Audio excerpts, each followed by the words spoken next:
Bonjour et bienvenue. Aujourd'hui, on va explorer ensemble un dossier pédagogique assez intéressant de l'Institut français d'Autriche. Il est centré sur le film La famille Bélier.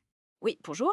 Un dossier qui est fait pour les profs et les élèves, en gros, pour bosser sur le film en classe. Pour travailler la langue, quoi. L'écrit, l'oral. Exactement. Et nous, ce qu'on va essayer de faire, c'est d'en tirer les infos clés sur le film, son contexte, et puis bien sûr sur Louane, l'actrice principale. Qui a été révélé par ce film, en fait. Voilà. On rappelle juste l'histoire vite fait. Une ado, Paula, qui entend dans une famille de sourds. Elle est un peu leur lien avec le monde extérieur, et elle se découvre une voix, un talent pour le chant. Bon, allons-y. Oui, alors, ce qui est intéressant, et le dossier le mentionne, c'est d'où vient l'idée du film. Ça part d'une histoire vraie, en quelque sorte. Ah oui, bah, c'est inspiré du livre de Véronique Poulain, Les mots qu'on ne me dit pas. Elle était l'assistante de Guy Bedos et ses parents à elle étaient sourds. Et c'est la fille de Guy Bedos, Victoria, qui a coécrit le scénario après. D'accord, donc une base très personnelle, très forte. Ça explique peut-être l'émotion, oui. Le dossier fait aussi un lien avec un autre film, plus ancien. Oui, Au-delà du silence, un film allemand de 98. C'est un peu le même thème.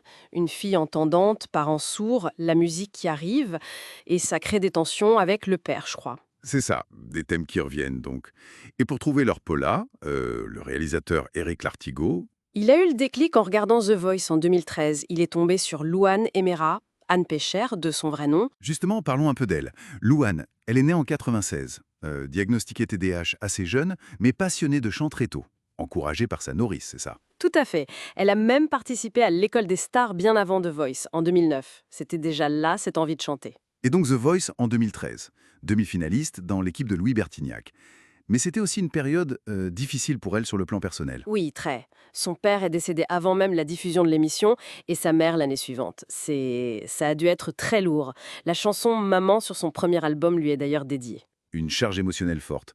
Et puis arrive La famille Bélier en 2014, le rôle qui change tout. Complètement. Elle doit apprendre la langue des signes française, la LSF, pour le rôle de Paula. Et le film, c'est un énorme succès. Presque 7,5 millions d'entrées en France. C'est C'est énorme, oui. Et la reconnaissance arrive tout de suite derrière. César du meilleur espoir féminin, prix Lumière aussi en 2015. C'est fulgurant. Et ça lance sa carrière musicale en parallèle. Son premier album, Chambre 12, en 2015. Oui, et là aussi, succès immédiat. C'est l'album le plus vendu en France cette année-là. Double disque de diamant, une victoire de la musique pour l'album Révélation. Bon, les critiques sont parfois un peu partagées sur l'ensemble de l'album, mais certains titres marquent vraiment comme Maman ou sa reprise de Je vole de Sardou, très importante dans le film. Elle a continué depuis avec d'autres albums. Louane en 2017, Joie de vivre en 2020, avec des collaborations d'Amso par exemple. Oui, elle explore. Sentiment en 2022, c'était un album inspiré par ses fans, il paraît, avec le titre Secret où elle parle de la difficulté à s'accepter. C'est un thème qui revient chez elle. Et elle s'est aussi engagée, non, contre la grossophobie, elle a parlé de troubles alimentaires. Exactement. Des prises de parole assez courageuses qui font écho d'une certaine manière au thème du film aussi. La différence, l'acceptation. Et là, tout récemment, on a appris qu'elle représenterait la France à l'Eurovision en 2025. Oui, avec la chanson Maman, justement. Un beau symbole, un retour aux sources quelque part. Ça remet en lumière tout son parcours. Revenons au dossier pédagogique. Au-delà de Louane, quel point culturel il met en avant par rapport au film? Il y a deux choses principales. D'abord, la maîtrise de Radio France qui est mentionnée dans le film. Le dossier explique que c'est une formation musicale gratuite, très prestigieuse, un symbole d'opportunité un peu. D'accord. Et l'autre point? C'est la langue des signes française, la LSF. C'est vraiment central. Le dossier rappelle son histoire, l'abbé de l'épée, son rôle, mais aussi l'interdiction de la LSF au Congrès de Milan en 1880, un moment terrible. Ah oui, cette interdiction a eu des conséquences dramatiques. Énorme. Et la reconnaissance officielle en France n'est arrivée qu'en 2005. C'est tard. Le dossier précise aussi quelques petites choses sur la LSF, comme l'absence de conjugaison, mais une ligne de temps.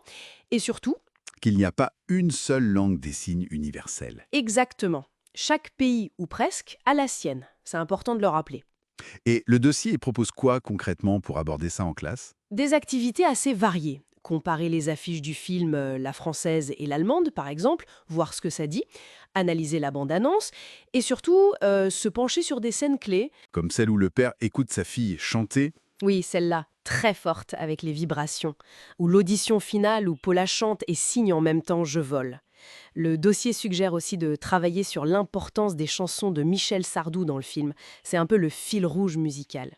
Bon, alors si on essaie de résumer un peu tout ça, ce dossier nous montre que La famille Bélier, c'est pas juste un film populaire qui a bien marché. Non, c'est bien plus. C'est un support vraiment riche pour parler de plein de choses. La famille, le handicap, l'ambition, la communication entre deux mondes, la culture sourde aussi. Et le parcours de Louane, c'est assez emblématique, non? De The Voice au César et maintenant l'Eurovision. C'est une trajectoire assez unique. Tout à fait. Et le dossier, il ouvre des pistes pour aller plus loin.